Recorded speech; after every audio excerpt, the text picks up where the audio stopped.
What's up, guys? Sub-Zero here, back for another VOD review. Today, we must do a Wasianiverson VOD review. I know it's another one, but he just hit 1,500 LP.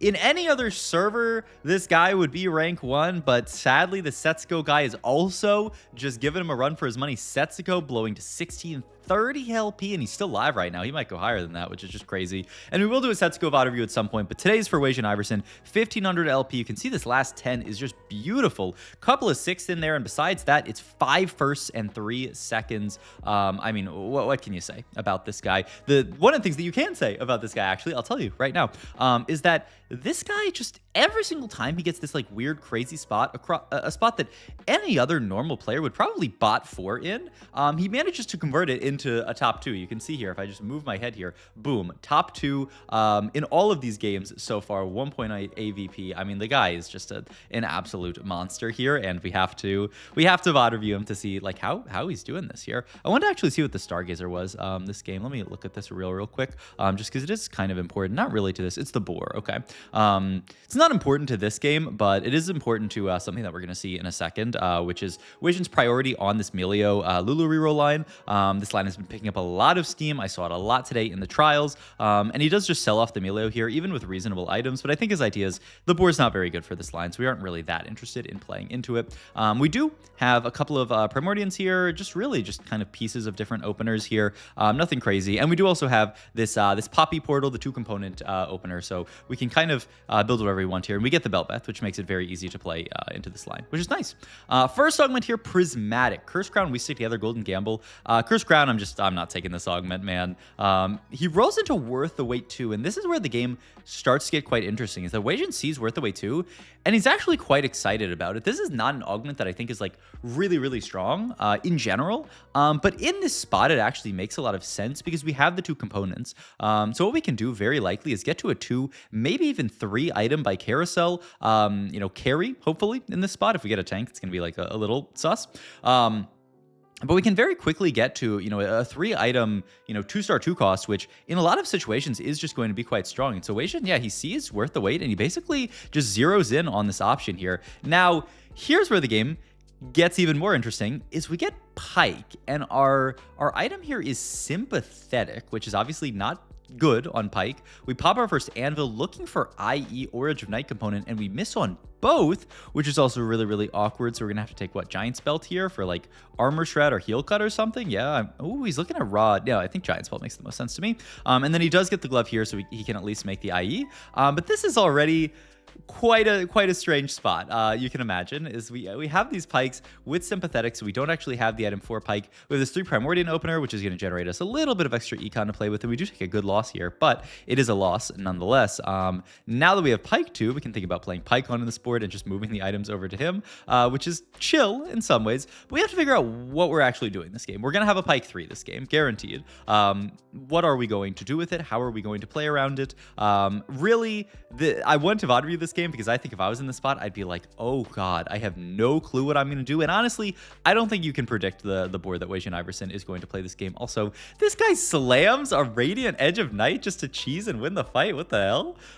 Okay, I mean, who cares, I guess. That's annoying, but not the end of the world. For now, we are just going to play around the Pyke. We are holding onto these Pantheons as well. If you guys ever played the old Too Much Value board with Pyke and Pantheon, this is something that you can play towards. Now, I don't expect this to be what we're going to play towards this game, because with stuff like Worth the Wait, usually you're not actually thinking about rerolling, right? We're just using a Pyke 3 as, a tempo to push levels and get really strong. And so I don't think we really need to play around any kind of like Pantheon setup or anything like that, but we do have the units if we want to. Mr. Looter 4 cost, both of the components are not amazing. The Cloak can at least be Evan's Shroud here, so I think this makes a lot of sense. The Rod just seems quite awkward to play around, but we'll see. He wants the Rod. Wow. Is just going to say, I don't really like the random 4 cost here. I'm going to play on the Pyke regardless. Let's see. What did we get? We just got a 3, or we just got this Aurora here. What did we get as our I don't even see what our Thresh upgrade was here, unless it was the 3 cost, but that's not what we took, right? Let me go check this. All right, jump back. It was just 6 gold, right? 6 gold popped out when we picked up this guy as well. So, hey, 6 gold as a Thresh boon, honestly pretty good. What did I get today in tournament? It was the most insulting Thresh boon of all time. Oh, yes. Oh, yes, indeed. I got Stage 2 Thresh boon was the next unit in your shop is upgraded, and I had an upgraded Zoe when I had a Primordian opener. Yippee, yeah. If you guys are curious how tournament went today, you don't need to be. We had fun, and that's what matters, right? That is all that matters in this life.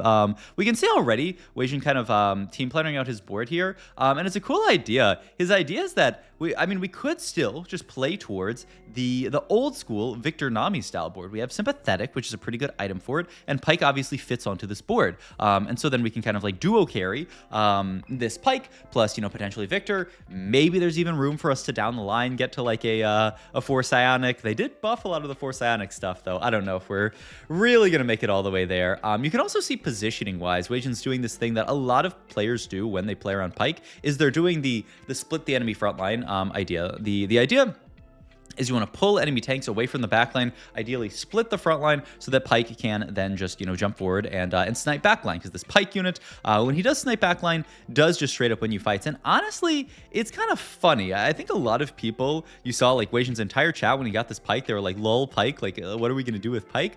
I honestly think Pyke is one of these units where stage 2, stage 3, this Pyke unit is a demon. Now, the question is, how are we going to make it out this game? How are we going to, not lose every fight late game? Because if you guys have played this Pyke reroll line at all, you will know this Pyke unit, he pops off early, he absolutely clears people, and I think a Pyke 3 is going to be very hard to beat this stage. But once you get to late game, this guy does start to fall off a cliff, especially if people do position around him. If there are people who are just playing, full clump so that Pyke can't hit anything, or just, shifting, knowing that they need to position against him, it becomes really, really tough to win any single fight. But for now, we have this Pyke, 1 tap in backline, save an HP. We do certainly want to save a lot of HP this game, because we know, once again, we are very likely to fall off late game. So we really cannot be in the situation where we're losing any fights this stage. There's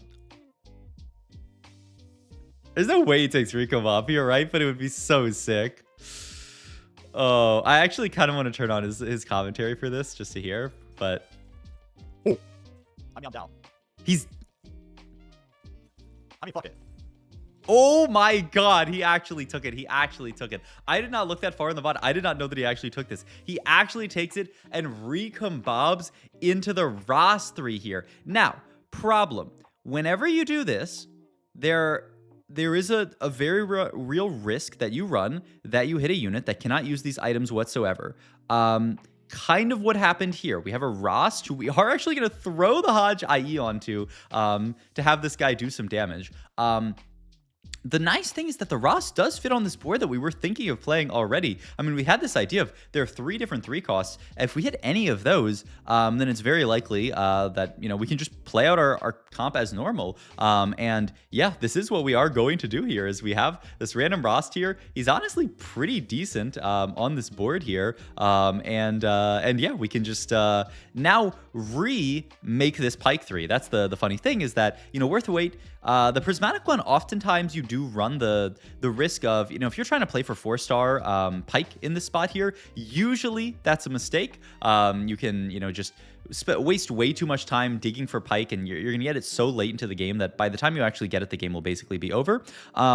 Not the case here, because we have put all of our resources into, making this Ross tier. So now we can end up in this world where we can then remake Pyke. We're going to get back to Pyke 3 pretty quickly, especially because we just got this one here. So we're already 4 Pykes. And then we can just continue to tempo out with our upgraded units. And yeah, play around this Ross 3, man. Okay, so we're going to move items down to Pyke. Now that we have Pyke 2, we're just going to say, what, Ross really did not do that much damage. We are going to make Evan's Shroud here, throw it onto the Ross tier, get some armor shred. We importantly put Ross on kind of the opposite side of this Pyke so that he can make sure that we're armor shredding when Pyke does dash the other side. Now, I will say, I do think we got kind of cleared this fight. Yep, did not get to Pyke to the backline, sadly. So that was a little unfortunate. But hey, we're slowly amassing our Pykes again. Drop our streak, like I said. it was quite important for us to play to streak when we were thinking of this just being a Pyke 3 worth the wait game. Now that we have the Ross, we do actually have the ability to play a pretty high capped board. If we can reach that Victor Nami board that we were thinking about here, there's actually really good odds that we can cap quite high. Pyke here, too much frontline, so he doesn't dash straight to backline, but he does kill a lot on this side. And then this cast, boom, that is going to be huge here. We are onto this Zoe here, that we can't quite kill it. Next cast from Pyke will be huge there, and this does end up wiping the backline, and I do think we'll get through this Leona here. So nice fight win from Wasian, and yeah, look at this. We are almost to the Pyke 3. He's actually rolling a bit here. One for extra Pikes to just be Pyke 3 very, very soon, and also for stuff like Meepsy, so that we can get extra traits in, so that we can play more towards this board that we were always wanting to play, which is this Victor, hilariously enough, this old school Victor Nami board. We do pick up the Victor 2, and we are one off Pyke 3, which is really, really nice. And now we're looking at just pushing levels. Reforge the bow here, just because there's not much that it can be. The Death Cap, obviously an amazing item onto Victor, and Sympathetic, actually. It's a pretty solid item these days. You don't usually want to leave it on somebody like Victor just because he is Conduit. He doesn't really need the mana gen that badly, but it can sit there for now. And Pyke, ooh, actually gets popped by this Teemo. I mean, Teemo 3, isn't it just it's a canon event to fight a Teemo 3 at 4-1 and just get cleared? And that's what happens to us here, unfortunately. Down to 71 HP, still not bad at all here, and we are going to have our Pyke made here. I don't really think... I mean, Group Hug is actually quite good in this line, but it's really awkward to position for it here because, obviously, we don't want to... we want to be able to split for Pyke, so I don't know what you actually take here. I don't think any of these feel amazing. I don't... He's looking at... He hovered Reinforcement. I would be shocked. Oh, wow, he does... He's really thinking this, and yeah, he does take Reinforcement. The idea is we can just roll here for Nami 2 is the dream, must be. And yeah, we're going to roll really deep here. Do pick up the Nami 2, move all the items over. What a crazy game. I mean, look at his augments. Not any combat whatsoever here, but he's just going to take the Nami 2, use this to spike, and now, I mean, look, we have... we talked about this board in the past, and it's really fallen off a lot. People are not playing this board that much these days. But we have the old school Victor plus Nami board. We have this Nami to play around. We're going to clear this guy who's probably so mad that they just fought us here, because their board's actually pretty strong with, obviously the 4 artifacts that they have there, but just not able to beat our board with all of these upgraded units. I mean, what a crazy spot to be in. And still, we need to land this plane, right? The spot is looking good, but like I said, this Pyke unit is falling off. This stage, he's going to be okay, and the next stage, he's going to be really, really suspect. Look at this positioning as well. It allows the Pyke. This is beautiful stuff. I never really thought about doing it like this. I've seen people do the split positioning, but with Pyke down there at the bottom, he actually ends up walking up to the edge. Wow. I mean, I'm just learning now how to perfectly position Pyke here. I was always, putting him towards the front line, trying to get him to walk up and dash past the front line. But no, I mean, if you do this, if you put him on the back line here, what happens is the entire front line kind of comes out, settles on your units, and then Pyke walks up to the edge of the enemy front line and then dashes and then ends up hooking back line. Really, really smart stuff from Wasian here. Does not still get the Edge of Night yet. He has Adaptive, I guess, which would be just a solid tank item. And yep, we are going to make that as a solid tank item. Also, we are just swimming in these dummies. This is kind of hilarious. If only we had crash test dummies here, that would be the dream, but all good. But yeah, once again, Pyke down here, units will walk up, and worst case scenario, something like this happens, but then we have Nami that can help us get through this kind of stuff. Pyke once again, it's backline here, and we have so much frontline as well. That's another thing that I find is really important for Pyke boards, is having a frontline. The fact that we actually recombobbed into this Ross 3 puts us in a spot where we actually have enough frontline to support the Pyke, because if your frontline dies in 2 seconds, and the enemy board just aggroes onto your Pyke. Pyke does not have an aggro drop until you reach Edge of Night, and right now we don't have Edge of Night. And so you do really need to have that chunky front line. Once again, just keeping the Pyke on this side. Only issue now is we don't have the Nami over there, but I mean, first Pyke cast, well, oh my god, he's a genius. He actually ends up holding backline here and just instantly one-taps. I mean, how did he...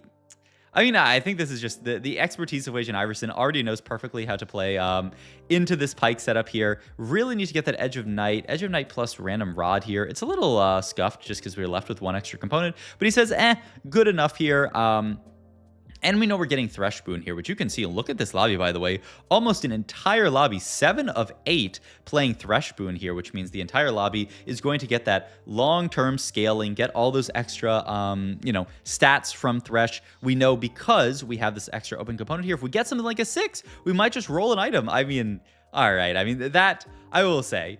Some stuff this game has been kind of high roll. I mean, hitting Recombob, just having the option there was already, really interesting. That is a little high roll to get the item there, but honestly, I mean, who else would play this insane line here? The Pyke 3 into this Victor Nami board with the Recombob, which ends up actually hitting the Ross, which then fits onto the board. I mean, what are you gonna say?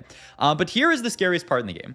This is what I was talking about earlier, is this Pyke unit late game against these really, really beefy front lines. You saw before, sometimes he actually got stuck on front line, but it was okay because he could just blow through them. If you're fighting a giant Rammus 2, even this like giant Nunu 2, there's times where you can just not burst through these units. And so Pyke, once again, kind of wrong side here, but he is going to kill that unit. And then if he can get another cast off, this is going to delete Corki, and it does. The Nami doing good work, the Ross tanking here, so this is going to be a dub. But you have to be very careful, right? You do not want your Pyke in this situation where he's just going to get stuck on a giant tank, do nothing, and lose the fight because of it. You really don't want that to happen.